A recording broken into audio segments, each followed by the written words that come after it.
புதலை தேடிய அனைவர்களும் அந்த ஆசை உணர்கொண்டு தேடிய உணர்வு ஆன்மாக்கள் சென்ற பின் சில உடலுக்கு அத்தகைய ஆன்மாக்கள் வந்த புதையல் தேட வேண்டும் என்று இறந்து விட்டால் இன்னொரு உடலுக்குள் கொண்டால் இங்க புதையல் இருக்கு, அங்க தேடணும், இங்க தேடணும், நீங்க அழைத்து கொண்டு போகுதுன்னு பார்க்கணும். நம்ம சாமி அம்மாவுக்கு அதே மாதிரி நம்ம போன பின் இந்த ஆசைகளை வைத்த பின் அது உடல்ல அவங்க சின்னம்மாங்கிற எங்க சின்னத்தை அந்த உடலின் தன்மை கொண்டு தன் ஆசையின் தன்மையை அதிகமா கூட்டியது. பின் அது இங்கே வச்சிருக்கு அங்க வச்சிருக்குன்ட்டு ஆசையை நிலையை கொண்டு அது தோண்டவும் செய்யுது. அப்பதான் காட்டினேன் உன்னுடைய உணர்வுகள் என்ன ஆனது, வீடவே தோண்டி வச்சிருந்தது. நான் இல்லாத போது இதையா எடுத்து நம்ம கஷ்டத்தை போக்கலாம். இல்லை அந்த அம்மா சாமி அம்மா கூட நீங்க கேட்டாது சொல்லும், வீட்டெல்லாம் நோண்டி நோண்டி வச்சிருந்தது. ஏன்னா இந்த ஆசையும் உணர்வு அங்க பார்த்தா இருந்தா தானே அவங்க சில அந்த சின்னம்மா அந்த எங்க மாமனாருக்கு 2 தாரம் அந்த சின்னம்மாங்கிற போது எங்க சின்ன பாட்டி மக. ஆகவே அதை எல்லாம் இவர்கள் வெறுத்தார்கள். இதில் உள்ள நகையெல்லாம் பாக்கி எல்லாரும் பறித்து கொண்டார்கள். அந்த ஆசையின் உணர்வோடு சேர்த்து அது மடியும் தருணத்தில் கவனிக்காத நிலையில் வரப்போது அந்த உணர்வு வளர்த்து கொண்டது. இந்த உணர்வு இழந்த பின் அது என்ன சொன்னது அப்படின்னு சொன்னா, என்னை இத்தனை பேரும் ஏத்தங்க, நான் செத்தாலும் உடுநாடி உங்களை நான் போர் பேயா வந்து ஆட்டுவேன்னு சொல்லி நான் இருக்கும்போதே சொன்னது. நடந்த நிகழ்ச்சிகள் இது. அப்புறம் நான் சொல்லுவேன், நீ போட அண்ணன் மகன் எனக்கான தெரியாது அப்படின்னு சொல்லி என்னை பேசும். நடந்த நிகழ்ச்சி நீ என்ன எல்லாம் கொடுமைப்படுத்துற கண்டபடி பேசி இருந்தது. சும்மா என்னாச்சு அம்மிகள் எடுத்து நீ புதிய போட்டு கொண்டு போறேன்னு சொல்லி தலைக்கு மேல கொண்டு அப்படி முன்னாடி போட்டு டப்பு ஐயோ என்னை கொல்ல வர்றாங்க. அதாவது என்னை கண்ட அந்த பேச்சுகள்லாம் நிறுத்து. நடந்த நிகழ்ச்சி இப்படி கடைசியில அந்த அம்மா எதை கொண்டு இறந்ததோ அந்த உணர்வு தன்கிட்ட இருக்க நகையெல்லாம் ஒவ்வொருத்தரும் அவங்கவுங்க விஷயத்துக்கு குழந்தை இல்லை இல்ல. எங்க பெரிய மாமியாருக்கு நம்ம சாமி அம்மா தான் குழந்தை, ஒரே குழந்தை. அதனால இதை வச்சு சில உணர்வுகள் அங்கு இயக்கக்கூடியது குருநாதர் காட்டுகின்றார். அப்போ அதே ஆசையில் இறந்து விட்டது. இப்ப இங்கே சொத்தெல்லாம் இறந்தாச்சு.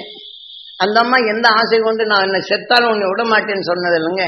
அப்ப நம்ம அது குழந்தை இல்லாதனால சாமி அம்மா மேல கொஞ்சம் பற்று, அந்த பற்று இருந்தவொன்னு அந்த அம்மா இங்க வந்துருச்சு. இந்த பற்று வந்தோன்னு இந்த உடலுக்குள்ள வந்துருச்சு. கடைசியில் இவங்க அம்மா எப்படியெல்லாம் அந்த அம்மாவை பேசிச்சோம், அந்த அம்மா இந்த உடலுக்குள்ள வந்து சனியன் எப்ப தொலைஞ்சு போகணும்னு நம்ம சாமி அம்மாவும் கேட்டது. இது தன்னை அறியாமை பேடுறதும் அசுத்தப்படுத்துறதும் இதெல்லாம் சனி உன்னை யாரு கவனிக்கிறது அப்படின்னு கடைசி நேரத்துல இது உடலுக்குள்ள இருந்து அதை கேட்டது. எது தன்னை அறியாமலே இத்தகைய இயக்கங்கள் எப்படி வருகிறது என்ற நிலையை குருநாதர் தெளிவாக காட்டுகின்றார். எவரும் எதனிடம் இருந்து எதனை வளர்க்கின்றோமோ அதிலிருந்து பிரிந்தார் யாரும் இல்லை. நீங்கள் நலமாய் இருக்க வேண்டும் என்று மனிதன் உணர்வுகள் சேர்த்தாலும் அந்த நலத்தின் சக்தி அங்க வளர்ந்தாலும் வேதனை உணர்வு கலந்தால் இறந்த பின் நமக்குள் வந்து விடுகின்றது. இதை நமக்கு பாதுகாப்பு என்ற நிலையில் நாம் வைத்துக் கொள்வது வேண்டும். இதுதான் குருநாதர் சொல்றார். அப்பதான் நான் இல்லாத போய் எனக்கு சித்தாக்கி, அப்ப சைக்கிள் கடையில் இருக்கும்போது சித்தாக்கி வருகின்றது. எல்லா கூட்டங்கள்லாம் வந்துகிட்டு இருக்கிறாங்க. அப்போ சாமி அம்மா மேல வந்து அது பாட்டுக்கு அது இதுன்னு என்னென்னமோ புலம்ப ஆரம்பிச்சிருச்சு. தண்டபாணி சின்ன பையன் மேற்கொண்டு மேறாங்களது சாமி இந்த மாதிரி நாயனா இந்த மாதிரி என்னென்னமோ சொல்லுது, ஏதோ பண்ணுது, வீட்டுல ஒன்றும் சமையல் பண்ண விட மாட்டேங்குது அப்படின்னு சொல்லுது. அப்ப அங்கிருந்து வந்தேன், எனக்கு அதுவெல்லாம் தெரியாது. அப்ப நாம மற்ற ஆவிகளை போக்குறதுக்கு என்னென்னமோ செய்யணும் இல்லை. அதட்டு வாடாப்பா வா உட்கார், என்னை தெரியாது உன்னையும் நான் தூக்கி வளர்த்தேன். உனக்கு அம்மா வாத்திருக்கும் போது நான் இட்லி கொடுத்தேன்ல, இட்லி கொடுத்து என் மேல எரிஞ்சில்லடா, உன்னைதான் நான் காப்பாற்றணும், என்னை நீ மிரட்டி பாக்குறான்னு. இது சாமி அம்மாவுக்கு தெரியாது. யாருக்கு? சாமி அம்மாவுக்கு தெரியாது. அந்த அம்மா பேசுது வாடா அப்படின்னு. என்னைக்குமே வாடான்னு கூப்பிடாது, என்னடா இந்த மாதிரி கேக்குது அப்படின்னு சாமி அம்மா கேக்குதுங்க. வாடாப்பா எங்க அண்ணன் மகனை அப்படி மந்திர வேலையெல்லாம் காட்டுறாங்க. எனக்கு என்ன மந்திரம், நீதான் செய்து பாருவேன் அப்படிங்குது. இதெல்லாம் அதனுடைய நிகழ்ச்சிகளை சாமியம்மாக்கு தெரியாது. இது இத்தனையும் சொல்லுங்க. அப்பதான் அதனுடைய இறப்பும் இவங்க மேல பகமையும் தன் பாசம் குழந்தை இல்லைங்கிற பாசம் அறுப்பும்போது இதன் உடலில் வந்து அவங்களுடைய தாயவே இது பேச ஆரம்பிச்சிருச்சு. கடைசி நிலையில தான் பேசணும். உனக்கு தெரியுமில்ல, இதையெல்லாம் இந்த இயற்கை நீதிகள் எப்படி இருக்கிறது என்ற நிலையை அணு ரீதியில் காட்டினார் நமது குரு. ஏனென்றால் இதை நாம் தெரிந்து கொண்டால் யாரும் நமக்கு வேண்டும் என்று யாரும் தீங்கு செய்வதில்லை.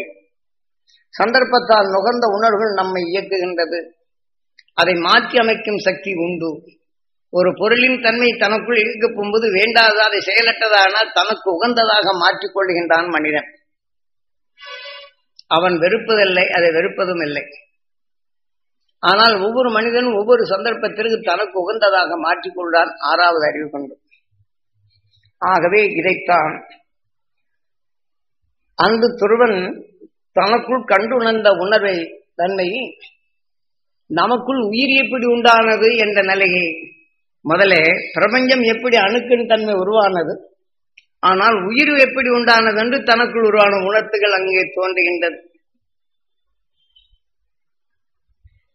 அவன் கண்டுபிடித்த உணர்வுகள் தான் இது.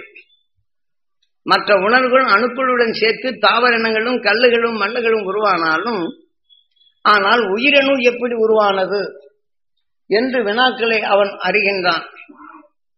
இப்படித்தான் நட்சத்திர இயக்கங்களை கண்டு அந்த உணர்வின் தன்மை முதல்ல நட்சத்திரம் தனது பால்வெளி மண்டலங்களாக மாற்றி அந்த மாற்றுதலில் தனக்குள் எடுத்துக்கொண்ட ஒவ்வொரு உணர்வும் அது அமைக்கப்படும் போது தனது வரிசையில் இது சூரியனும் ஒரு கோளை, நட்சத்திரமும் ஒரு கோளாகின்றது. அதனுடன் இணைந்து கொண்ட உணர்வுகள் கோள்களாக மாறி அதனுடன் வடிகட்டி அதனுடன் இடைமறித்து உணர்வின் சத்தை சனிக்கோள்களும் இதனின் அமைப்பை ஒன்றாக இணைத்து வியாழனாகவும் தன்னுடைய பரிணாமங்கள் வளர்ச்சியாவதும் இதே போன்றே இதன் அருகிலே இருக்கும் நிலைகள் எது நோக்கி நில்லும் தனக்குள் கவருவதை அனைத்தும் உலோக நிலைகள் மாற்றுவதும் சூரியன் வெப்பகலங்கள் இங்கு அதிகமாக இருக்கப்படும் போது எதநிலை கொண்டு பிரபஞ்சத்தை எதிர்நோக்கி இருப்பதும் இந்த சூரியனால் கொதிகளின் தன்மை ஒரு பக்கம் நம்ம அடுப்பு வச்சா எப்படி அதுல ஒரு பாத்திரத்தை வச்சா நெருப்பு கீழே இருக்கும் மற்றது இது தனக்குள் கவர்ந்து புதன்கோள் மற்ற நிலைகளை உலோகங்களாக மாற்றி மீண்டும் அதிலிருந்து வருவதை சூரியன் தனக்குள் எடுத்துவதை அணுக்களாக மாற்றி பிரபஞ்சத்தில் பரவ செய்கின்றது. இது எல்லாம் இந்த துருவன் கண்டுபிடித்த உணர்வுகள். அதன் பின் தான் நீங்க ஜோசியங்களோ ஜாதகங்களோ அவன் சொன்னதை அவரவர்களுக்கு தக்கவாறு ஜோதிடர்கள் கணித்து தொடங்கியிருப்பார்கள். ஆகவே இதை போல இந்த பிரபஞ்சம் இயக்குவதை தனக்குள் கண்டு இந்த உணர்வுகள் ஒன்றுடன் ஒன்று இந்த பிரபஞ்சத்தில் கலவையாகப்படும் போது ஆக எதனெதன் நேரிலே இந்த துவள்கள் இருக்கும் பக்கம் சுழலும் போது துருவ பகுதியில் தான் எடுக்கின்றது. நாம் எப்படி திரும்பினாலும் முது பக்கம் கொடுத்து ஒன்றும் எடுக்கிறதில்ல. அந்த முது பக்கம் யாராவது பின்னாடி சொன்னா திரும்பி பார்த்து தான் உணர்வை நுகர்ந்து மறுபடியும் எடுக்கின்றோம். ஆக நாம் முது பக்கம் பின்னாடி என்று சொன்னால் நினைவு நாட்களை பின்னாடி சொல்லி அந்த உணர்வின் தன்மை நினைவு பின்னாடி கொண்டு போனால்தான் அந்த உணர்வின் சக்தி நாம் நுகரும் தன்மை வருகின்றது. திரும்பி பார்க்கவில்லை என்றால் உணர்வின் தன்மை பதிவாகாது, அந்த நினைவின் தன்மை நம்மளுக்கு சுவாசிக்க முடியாது, உணர்வை நமக்குள் அறியவும் முடியாது என்ற நிலையை தெளிவாக்குகின்றார் நமது குருநாதர்.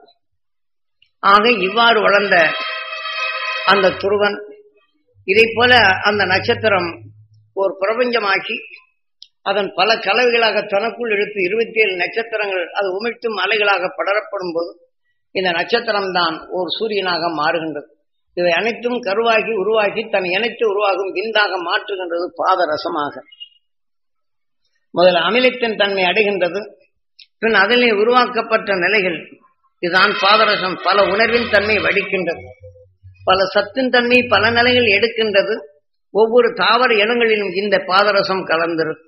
சூரியனில் வெளிப்படும் உணர்வலைகள் அது கலக்காத ஒன்றை எடுத்து மீண்டும் மோதல் இது ஆவியாக மாறி பிரிந்துவிடும். அதனுடைய தொக்கு கொஞ்சமாக இருக்கும். இப்படி தாவர இனங்கள் தனக்குள் உருவற்றாலும் இதை ஒவ்வொன்றிலும் எந்தெந்த அளவுகோல் இருக்கிறது என்ற நிலையை தெளிவாக காட்டுகின்றார். இப்படி உருப்பெற்ற நிலையில் தான் அதை கருவாக உருவாக்கும் சூரியனாக மாறுகின்றது, அங்க குளிர்ச்சி ஆகின்றது. இன்று நீங்கள் எடுத்துக்கொண்டாலும் பாதரசம் நீங்கள் தனித்து நீங்கள் எப்படி வச்சிருந்தால் கையில வச்சோட விறுவிறுவிறுவிறுவிறுன்னு இருக்கும். நீங்க வைத்து பார்த்தால் போ. இதே போலதான் அந்த அமில சக்திகள் அங்கு உருவாக்கப்படும் போது சூரியன் இந்த குளிர்ந்த நிலைகள் அது சுழவின் நிலைகள் ஆவியாகி அதன் உணர்வின் தன்மை உடையும் போதுதான் கனமான பொருளாக அது வெளிப்படும் போது தாக்குதலாக்கி அது தான் கவரும் விஷத்தன்மையை பிரித்துவிட்டு தன் ஒளியின் பாதங்களாக ரசங்களாக அது மாற்றிக்கொள்ளுகின்றது. இன்று நம்ம உடலின் உணர்வின் தன்மை தனக்குள் எடுத்துக்கொண்ட பின் மற்ற அணுக்கள் நாம் எத்தனையோ அணுக்களின் தன்மை தனக்குள் எடுத்தால் இதனின் மலங்கள் ஒன்றாக்கி அதன் உணர்வின் தன்மை கருவாகும் விந்தாக மாறுகின்றது மனிதனுக்கு. அந்த விந்தின் சக்தி இதாகப்படும் போதுதான் சுக்கிலத்தின் தன்மை இதுடன் இணைப்படும் போது உயிரணியின் தோற்றங்கள் உருவாகின்றது. ஆக ஆணுக்கு விந்தென்றும் பெண்களுக்கு சுக்கிலம் என்றும் இந்த உணர்வின் தன்மை தனக்குள் ஏற்படும் போது இந்த உணர்வுகள் எவ்வாறு உருவாகின்றது. இதுதான் ஆக சுக்கிலத்தை உருவாகும் பெண்பால் என்ற நட்சத்திரமும் ஆண்பால் என்ற நிலைகள் இதை தனக்குள் எடுத்து எவ்வாறு உருவாக்குகிறது என்ற நிலையை தெளிவாக காட்டுகின்றார் நமது குருநாதர். ஆக இதை யார் வழியில் கண்டார்? துருவன் தனக்குள் எண்ணத்தை உருவாக்கி இந்த உணர்வின் பிரபஞ்சம் எப்படி உருவாகிறது என்ற நிலையும் இதன் உருக்குள் தன் உணர்வின் தன்மை வரப்படும் போது இதை அனைத்தும் எடுத்து பூமி தனக்குள் கவர்ந்து இந்த நீர் சக்தியும் மற்ற உலோகத்தன்மையும் நமது பூமி கவர்ந்து அதை நம்ம பூமிக்குள் பல தன்மைகளை மாற்றுகின்றது. இதற்கு தேவையான நீரை மாற்றும் சக்தி வருகின்றது. இப்ப மலைப்பகுதியில் எடுத்துக்கொண்டால் அகசியன் தனக்குள் வளர்த்து கொண்ட உணர்வுகளும் அவன் எங்கெங்கெல்லாம் தேங்கியிருந்தானோ அங்கெல்லாம் நீர் சக்திகள் அங்கே மேகங்களை கூட்டி அந்த உணர்வின் தன்மை உரையை செய்து அங்கு நீராக பிரளயமாகும். அகசியன் சென்ற இடங்கள் எல்லாம் மேகங்களிலிருந்து எடுத்து தனக்குள் அது நீராக மாற்றும். மலை உச்சியில் நீர் இருக்கு, அது கீழே பூமியில தண்ணி இருக்க பார்க்கலாம் சில இடங்கள். இதே போன்று அந்த இயற்கை நீரை மனிதனுக்குள் விளைவித்த உணர்வுகள் அவன் எங்கே அமர்ந்தானோ அவனுக்கு தேவைப்பட்டதை அங்கே பெற்றுக்கொண்டான். இப்படிதான் கடந்த காலம் அகசியலாக இருக்க போகும்போது தன் வளர்ச்சியின் தன்மையை அணுவின் தன்மை அந்த அகசியன் என்பது கூளையாக காட்டப்பட்டது.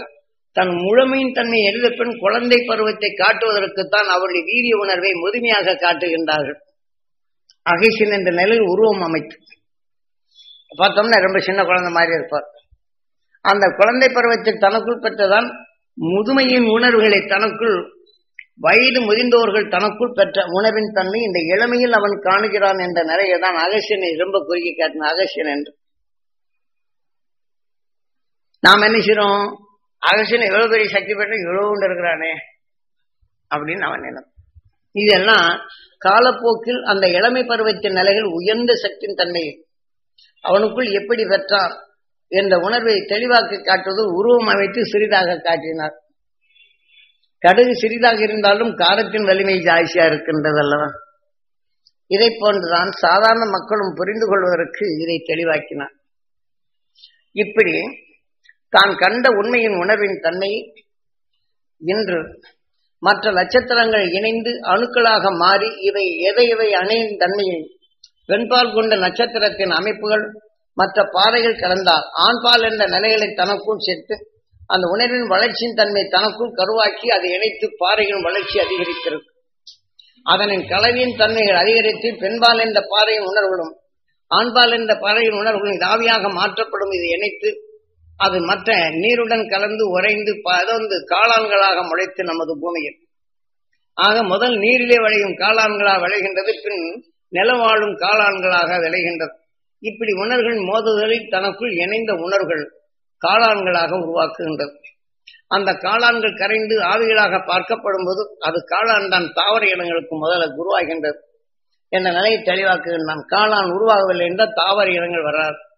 ஆக தனது உணர்வின் தன்மை தனக்குள் எடுத்து எதனுடன் ஊடுருவி அதன் உணர்வின் தன்மை உருவாக்கும் ஆற்றல் பெற்ற குருவாக வருகின்றது என்ற நிலையை தெளிவாக காட்டுகின்றார் நமது குரு. ஏனென்றால் அந்த இதை துருவன் கண்டுணர்ந்த உணர்வு குரு தனக்குள் கண்டுணர்ந்து உணர்வின் நிலையை கண்டுணர்ந்தார். அவர் கண்டுணர்ந்த உணர்வின் வழியை தனக்குள் விளைவித்த வித்தனை எனக்குள் பரிசீலிக்கும். அவர் எனக்குள் விளைவித்த வித்தினை தனக்குள் வளர்க்கப்பட்டு அந்த வித்தினையை தான் நீங்கள் கேட்கும் போது ஊழ்வினை என்ற வித்தாகின்றது என் நினைப்பற்றால் அந்த வித்து எதனை நீங்கள் கேட்டிருந்தீர்களோ அதை வளர்க்க இது உதவும். அந்த அருஞானிகள் சென்ற இடம் செல்ல இது உதவும். என்ன சாமி சொன்னால் நமக்குள்ள சாத்தியமா? இதை இணைத்து விட்டால் அதன் வலுவை குறைக்க மீண்டும் உடலின் இச்சைக்கு இங்கே திருப்பும். சொல்றவங்களுக்கு அர்த்தம் அதனை வேற தப்பா சொல்ற நல்ல வேண்டாம். இதுல சோர்வுடைய ஒரு உணர்வுகள் மீண்டும் உடலின் இச்சைக்கு திரும்பிதான் வர வேண்டும். மீண்டும் பல நிலைகள் உருவாக்கி ஏதோ சந்தர்ப்பம் என்றால் அதை வென் சொல்ல முடியல வேண்டாம். நரகலோகத்தில் திரும்பி உரண்டு கொண்டிருக்கும். நரகலோகம்னா என்ன ஆகுது? இன்று தவளை கண்ட பின் கோழியை காக்காவை தூக்கிட்டு போகுது. அது கொத்துன்னு கிர்ரா கிர்ரா கிர்ரான்னு கத்துன்னு தூக்கிட்டு போகும்போது கத்த பார்த்தா நம்மளுக்கு பாவமா இருக்கு. அந்த காக்காயை நினைச்சு இதை எண்ணிட்டு இருந்து நரகவேதனை எழுது. இது நரகலோகத்தில் அதனுடைய இறையாக அது ஆகின்ற அதனை நினைவில் இதுக்குள் உருவாகும். ஆக எதனின் உணர்வை தனக்குள் எடுத்ததோ காக்காய் நினைவு கொண்டு வரும்போது இது உயிர் வெளியே வந்த பின் இந்த உணர்வு வலுப்பட்ட பின் அது உடலுக்குள் சேரும். இப்ப அதனின் உருவாக்கும் இந்த தவளையின் உயிரான்மா மாற்றம் அடைகின்றது.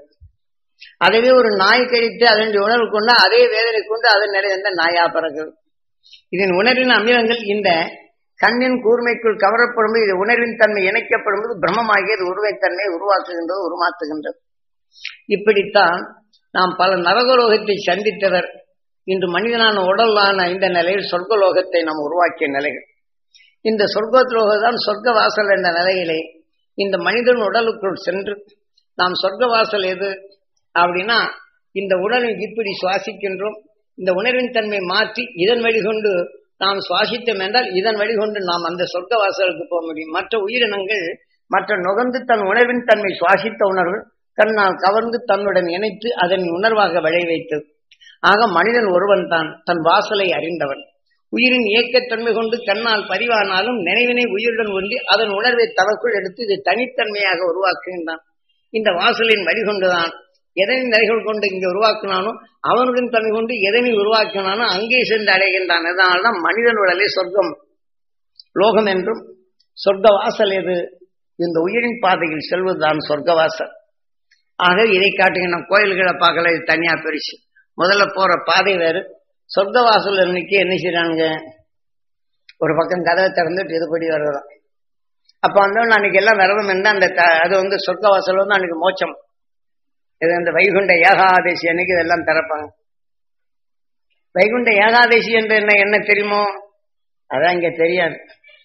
ஏகாதசி விரதம்ங்கிறது வைகுண்ட ஏகாதசி அன்னைக்கு விரதம் இருக்கிறது. வைகுண்ட ஏகாதசி என்றால் என்ன? என்னங்க சாமி உங்க இந்த உங்க வீட்டம்மா இருக்குமே, இங்க விரதங்கள் நிறைய இருக்கிறது. வைகுண்ட ஏகாதசி விரதம் இருக்கும். எதுக்கு இருக்கிறீங்க? இங்க பார்த்தோம்னா கொஞ்சம் வந்துச்சுன்னு வீட்டுல சண்டை வரும். நல்ல நாள் பொழுதும் இங்க அசிங்கமா இங்க கூட்டம் போட்டு நான் எவ்வளவு தூரம் சுத்தம் பண்றேன், ஏன் இது போறேன்னு உடனே சண்டை. இதுதான் சொர்க்க வாசல். சண்டை போடுவீங்கல்ல, ஏன்னா அன்னைக்கு சுத்தத்துல கொஞ்சோண்டு குறைஞ்சிருச்சுன்னா ஆண்டவனுக்கு நம்ம தப்பு பண்றோம்னா. இதெல்லாம் நம்ம அன்னைக்கு வைகுண்ட ஏகாதசி அன்னைக்கு பசி பட்டினிமா இருக்கிறது. அப்ப தாம் உடலுக்கு உணவு கொடுத்து அது அணுகளுக்கு கிடைக்கணும்னு உணர்ச்சி வேகமா இருக்கும். ஏதாவது கொஞ்சம் காரியம் தடைப்பட்டு ஜிர்ன்னு பாவம். அப்ப என்ன எங்க கொண்டு போகுது? நரக வாசலா கொண்டு போய் செல்லுது. இது வைகுண்ட ஏகாதசி அப்படிங்கிற போது காலையில் துருவ நேரத்தில் இருந்து வைகுண்ட சொர்க்க வாசல் எப்ப திறக்கிறாங்க? காலையில 4 இருந்து 6 சொர்க்கவாக திறந்து இந்த இதுகள்லாம் போகணும். ராத்திரிக்கெல்லாம் விடிய முடிச்சுட்டு இருக்கு. எப்படா அந்த கதவை திறந்தானு உடனே திமுதுன்னு போனோம்னா அவனுக்கு அரிசனை செய்யும். அரி செஞ்சதுக்கு அப்புறம் இந்த பசி தாங்க மாட்டாதபடி இத்தனை வேலையும் செய்யும். வைகுண்ட ஏகாதசி அப்படின்னா ஏகம் என்றால் என்ன? அதையாவது நம்ம கொஞ்சமா புரிஞ்சு விரதம் இருக்கிறோமானா அதுவும் இல்லை. வைகுண்ட ஏகாதசியின் சட்டங்களை செய்து சொர்க்கலோகம் போனா அவங்களுக்கும் தெரியாது. அவங்க தெரியாம சொன்னதெல்லாம் நாமும் தெரிஞ்ச மாதிரியே செய்யிட்டு.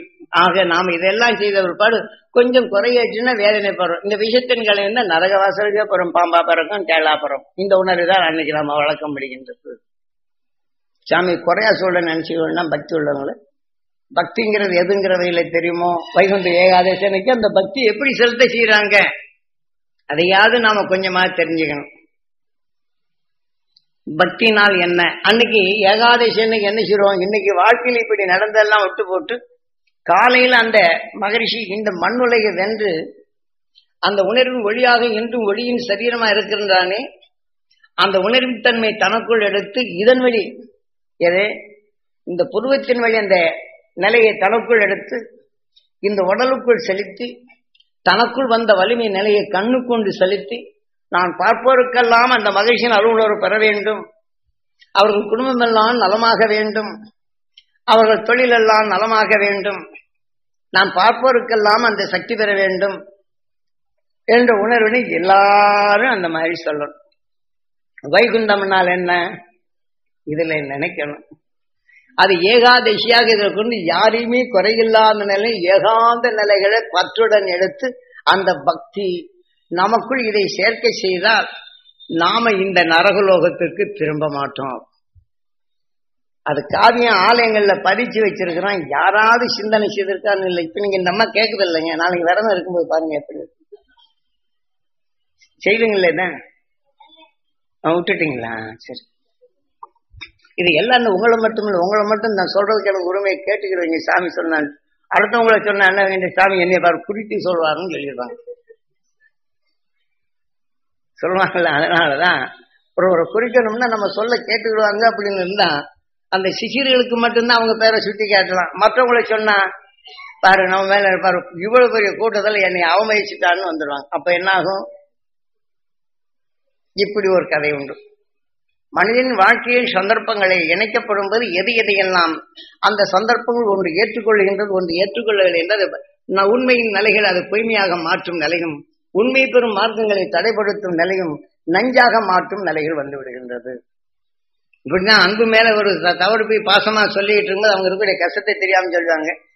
நம்மளை நம்ம கஷ்டத்தை தெரியாது போன இந்த ஆர்வத்துல என்னங்க நல்லா இருக்குன்னு கேட்டோம்னா பாரு இத்தனையும் தெரிஞ்சுட்டு நம்மளுக்கு கிண்டல் பண்றாரு போடும். இந்த மனிதன் உணர்வுகள் வேகத்தில் அந்த நஞ்சுடன் கலந்த பின் நண்பனையும் பகமையாக்கி விடுகின்றது. இதுதான் நம் வாழ்க்கையில் எப்படி பகமை உணர்வுகள் ஊட்டுகின்றது. ஆகவே மனிதனின் வாழ்க்கையில் இதை வைகுந்த ஏகாதசி என்ற நல்ல குணங்களின் தன்மையில் தனக்குள் அந்த தெய்வீக பண்பு நான் பெற வேண்டும், பேரன்பு எனக்குள் வளர வேண்டும், நான் பார்ப்போருக்கெல்லாம் அந்த நிலை பெற வேண்டும், இந்த ஆலைவரெல்லாம் பேரன்பு வளர வேண்டும், அந்த எந்த நிலை என்ன செய்து எல்லாவற்றையும் செய்ய போகும்போதுதான் அங்க எங்க இருக்கிறான் துருவ மகரிஷி. அதே சமயத்தில் நமக்குள் இருக்கக்கூடிய வைகுந்தமும் இதனுடைய பாதையின் நிலைகளை சொர்க்க வாசல் இதனை எல்லாருடைய பகமை அத்து எல்லோரும் நலமா இருக்க வேண்டும் என்று எண்ணிவிட்டால் எல்லோரும் அதை செய்யப்படும் போது பூமியின் ஈர்ப்புக்கு வராது போகும். இது கோயிலின் தத்துவம், பக்தியின் நெறிகள். இது அந்த பக்தி நெறிகளை நம்ம எத்தனை பேர் கடைபிடிக்கிறோம் பாருங்க. அன்னைக்கு வைகுந்த ஏகாதசி அன்னைக்கு எத்தனை விரதங்கள், எத்தனை காய்கறிகள், எத்தனை குடல்கள், எனக்கு மேல அழுக்கு மட்டும் படக்கூடாது, சுத்தமா இருக்கணும் அப்படின்னு நினைப்பாங்க. அதே சமயத்துல இந்த பூஜை அறைக்குள்ள போகும்போது எல்லாத்தையும் மிதிச்சு வந்திருப்பாங்க. வீட்டுக்குள்ள காலை கழுவிட்டு வருவாங்கன்னா இல்லை, உள்ளுக்கு அந்த மாற்ற எத்தனையோ பேர் எத்தனை விதமாக தீட்டுன்னு சொல்லுவாங்க. தீட்டானவங்க ரோட்ல போறாங்க, அந்த தீட்டின் உணர்வு மண்ணில் போட்டுருங்க, அதுவும் பட்டு போன உடனே இவங்க தீட்டு உடலுக்குள்ளே ஏறி எங்க மறைக்க முடியும்? இவங்க உடலுக்குள்ளே தீட்டின் நிலைகள் உருவாகின்றன. நினைவு கொள்ளும் போதுதான தீட்டா வருகின்றது. தீட்டு என்ற நிலை தன் உடலை நீக்கி விடுகின்றமா? எதை தீட்டு? தன்னை தகாது தீண்டாத நிலையில் கொண்டு தீட்டு என்பது பிறருடைய குறைகளை நமக்குள் தீண்டாது பாதுகொள்வது, இதுதான் தீட்டு. இதனால் அசுத்தத்தை நாம இதை நமக்குள் சேர்க்கப்படும் போது தீமையின் விலைகள் உருவாகும். அதை நாம் தீண்டாத தென்னத்தால் நமக்குள் நுகர்ந்தல் இல்லாத நிலையில் வளர வேண்டும். நம்ம வீட்டுக்குள்ள எத்தனை அசுத்தங்களை சேர்க்கிறோம், ரோட்ல போறோம், எத்தனை பேர் பகமை உணர்வு கொண்டு செய்யறாங்க, எத்தனை தவறுகள் செய்யறாங்க காண்றோம். இந்த உடலின் தன்மை தனக்குள் மனமாக வருகின்றது. நம்ம வீட்டுக்குள்ள அப்பா உலகத்துல எங்க பார்த்தாலும் இப்படி அக்கிரமம் நடக்குதுன்னு இந்த ஒளிகளை பரப்பும் நம்ம வீட்டுல கொண்டு நிரந்தரமா பதிய செய்யுது. இந்த சோறு உணர்வின் நிலையில், சோகமான நிலையில், உட்கார்ந்த நிலையிலும் ஒளிகளை பரப்பும் போது வீட்டுல இருக்கக்கூடிய காந்த புலனால் பதிய வச்சு. அது மாதிரி பாருங்க, சில பேர் வீட்டுக்கு வந்தோன்னு அப்பா அப்படின்னு சொல்லிவிட்டு இந்த நிலை வீட்டுல சொல்றவங்களாம் பாருங்க, அடிக்கடி அவங்க வீட்டுல இந்த குறைகள் அதிகமா அவளை வெளியிலிருந்து சம்பாதிச்சு வீட்டுல கொண்டு நல்லா அடைச்சு வச்சு. ஆனால் சில பேர் என்ன செய்ய, நாராயணா இப்படி எல்லாம் இருக்குடா அப்படின்னு அவனோட சேர்த்து இந்த வலிவையும் சேர்த்து நாராயணன் இங்க வீட்டுக்குள்ளேயே கொண்டு விட்டுறாங்க. நாராயண சூரியன் அவனுடைய கருவுக்குள் சேர்த்து இப்படி ஒண்ணு. நான் முருகனை வணங்குறேன் என்றால் கார்த்திகேயன் என்று சொல்லணும், முருகா இப்படியா உலகத்துல இப்படி நடக்கிறான் அப்படின்னு விஷத்துக்குள்ள கொண்டு முருகனையை போட்டு அமைத்து விட்டுருவாங்க. அவன் விஷத்தை நீக்கியவனாக இருந்தால் இந்த 6வது அறிவுக்குள் நாம் அந்த என்ன செய்யும், விஷத்தை மூழ்கப்படும் விஷத்தின் உணர்வை கலந்து வருகின்றது. ஞானத்தின் நிலையில் வருவதில்லை. ஒளியின் உணர்வுகளில் விஷத்தை சாப்பிட்டால் ஞானம் ஏது? ஆகவே அந்த அருஞானி உணர்வுகள் பெற வேண்டும், இந்த இருள்கள் நீங்க வேண்டும் என்ற உணர்வினை தனக்குள் எடுத்தால் 6வது அறிவை பாதுகாக்கின்றோம். அதாவது 6வது அறிவி சேனாதிபதி. அவன் என்ன செய்யணும், நம்மளுக்கு பாதுகாவலனா இருக்கிறான். அந்த வலிமை மிக்க சக்தி என்ற பெயரில் வரப்போகும்போது வள்ளி, வலிமை மிக்க சக்தி. பல கோடி சரீரங்களை வேட்டையாடி இந்த உடலை காத்தருளி அந்த உணர்வு சக்தி. என்று இப்படி பிரித்து காட்டுறான். நாம் என்ன செய்யறோம்? முருகனுக்கு 2 மனைவி, ஆசைக்கு ஒரு மனைவி, அன்புக்கு ஒரு மனைவி, 2 பொண்டாட்டியை காட்டுறான். ஆக இரு சக்திகள் எப்படி இயங்குகின்றது? தன்னை காற்றும் உணர்வில் நாம் சுவாசிக்கும் போது உயிரிழப்பட்டவுடன் அந்த உணர்வுகள் தெய்வ ஆணையாக நம்மை இயக்குகின்றது, இந்த உடலை இயக்குகின்றது. ஆக அப்போ நம் உடலுடன் சேர்த்து உணர்வின் வலிமை பெறும்போது ஆண்பால் ஆகின்றது. முருகு மாற்றி அமைக்கும் சக்தியாக மீண்டும் அந்த மனத்தின் தன்மை சேனாதிபதியாக மாற்றிக்கொண்டிருக்கின்றது. இதை காட்டுகின்றான் வள்ளி. திருமணத்தை காட்டி தான் விளை வைத்த தன்மையை வள்ளி தென்னங்காட்டுல காவல் இருக்கின்றான். அவர் யாரும்? வேடுவனின் மகள். எல்லாம் விளக்கத்தை கொடுக்கிறான், கதையாக சொல்லுகிறான், கருத்தினை எடுத்துக்கொள்ளு என்று நிலையப்படுத்துகின்றான். இப்ப அதை கதையாக கொண்டு விட்டார்கள். அது நாம சிரித்து பார்த்தோம். முருகன் என்னென்ன வேடங்கள்ல வரான், வள்ளியை திருநாம் பாரு, அவன் ஆசை வச்சு இவன் அதே முறைகள்ல செய்யறான். ஒரு ஆசைப்பட்ட ஒரு பெண்ணை வச்சாச்சுன்னா பல வேடங்கள் பல நிலைகள் கொண்டு ஏமாத்ததான் கத்துக்கிறான். 6வது அறிவின் தன்மை கொண்டு இவன் ஞானத்தை இப்படித்தான். அவன் கடவுளுக்கு எப்படி கடவுள் என்று வழங்கப்படும் போது திருட்டுத்தன வழக்கை காட்டினான். அவன் தான் மேய்த்த உணர்வின் தன்மை காக்கப்படும் போது தன் உணர்வின் தன்மை அது வலிமையாக்கி அதன் உணர்வின் தன்மை தெய்வ ஆணையாக அதை எடுக்க வேண்டும். உயிருடன் நினைக்கப்படும் போது அந்த உணர்வு நம் உடலை ஆணையிடுகின்றது, அதன் வழி பாதுகாக்கின்றது. 6வது அறிவின் தன்மை நமக்குள் சேனாதிபதியாக இருக்கின்றது. ஆனா கருத்துல எவ்வளவு அழகாக பொறித்து கொடுத்துள்ளார்கள் காவியத்தை. ஆகவே இதன் வழிகொண்டு நாம் அந்த 6வது அறிவை சேனாதிபதியாக்கும் உணர்வின் தன்மைதான் திருவன் தனக்குள் கண்டுணர்ந்தான், உணர்வின் வலிமையை பெற்றான். ஆக எதனை நுகர்ந்தான்? அந்த வலிமை மிக்க சக்தியை தனக்குள் நுகர்ந்தான். அது தெய்வ ஆணையாக பேரண்டத்தை அறியும் ஆற்றலின் அறிவின் ஞானம் அங்கே வளர்ந்தது. அதனின் உணர்வின் தன்மை கொண்டு தனக்குள் இணைத்ததை உருவாகும் ஆற்றலின் தன்மை பிரம்மாவை சிறைபிடித்தான். 6வது அறிவின் தன்மை கொண்டு கார்த்திகேயா இதன் உணர்வின் எதிர்நிலை என்று வெளிச்சத்தை போட்டு அதற்குள் மறைந்த பொருளின் உண்மையை அறியும் ஆற்றல் பெற்றவன் மனிதன் என்ற நிலைகளில் மனிதனான பின் இவன் தன் கருவிலை எடுத்துக்கொண்ட தாயின் உணர்வுகள் ஞானப்பால் விஷத்தை ஒடுக்கும் உணர்வுகள் பெற்ற பின் அதன் விஷத்தை ஒழிக்கணும் பரிசப்படுத்தி அதன் வளர்ச்சியில் ஒவ்வொன்றாக வளர்ச்சி பெறுகின்றான். மனிதனில் முதல் மனிதன் அணுவின் ஆற்றலை அறிந்தவன் அகஸ்தியன். இத பேர் சில பேர் சாமி இல்லைங்கிற சொல்லுவாருன்னு செய்றாங்க, கடவுள் எங்கடா இருக்கிறான்னு சொல்லிவிட்டு பொய்யும்பாங்க. அவங்களுக்குள் எண்ணுவது அந்த உணர்வின் தன்மை கடவுளாக நின்று அதை இயக்குகிறது என்று மறந்து விட்டார். சாமியிலே பூதமே இல்லாமாங்க, அவனுக்குள் எண்ணியதை இந்த உயிர் உருவாக்கி உள்நின்றி அந்த செயலை செயல்படுத்துவது என்று மறந்து விடுகின்றார். கடவுளே இல்லைன்னு சொல்லுவான், அவனுக்குள் இருந்து கூட உள்ளிருந்து அந்த உணர்வை இயக்குகிறது அவன் மறந்து விடுகின்றான். எதையோ காணுகின்றான், எதையோ படித்தான் என்று உணர்வுகளை விளைவித்துக் கொண்டாலும் மற்றதை வெறுக்கும் உணர்வுகள் வரப்போகும்போது உண்மையின் அறிவு இவனுக்கு வராது. தன் அறிவின் தன்மை கொண்டு வரப்படும் போது உண்மையின் அறிவை தனக்கு உருவாக்க முடியாது. ஆக தன் எண்ணமே உள் என்று அதனின் உணர்வின் இயக்கமாக இயக்குகின்றது. தான் கீதையிலே நீ எதை எண்ணுகின்றாயோ அதுவாகின்றாய் என்றவை எதனின் உணர்வு உனக்குள் விளைவிக்கின்றாது அதுவே உள் என்று உனக்குள் அது உருவாக்கின்றது. எதை சொல்லுகின்றது? இந்த கண்ணே.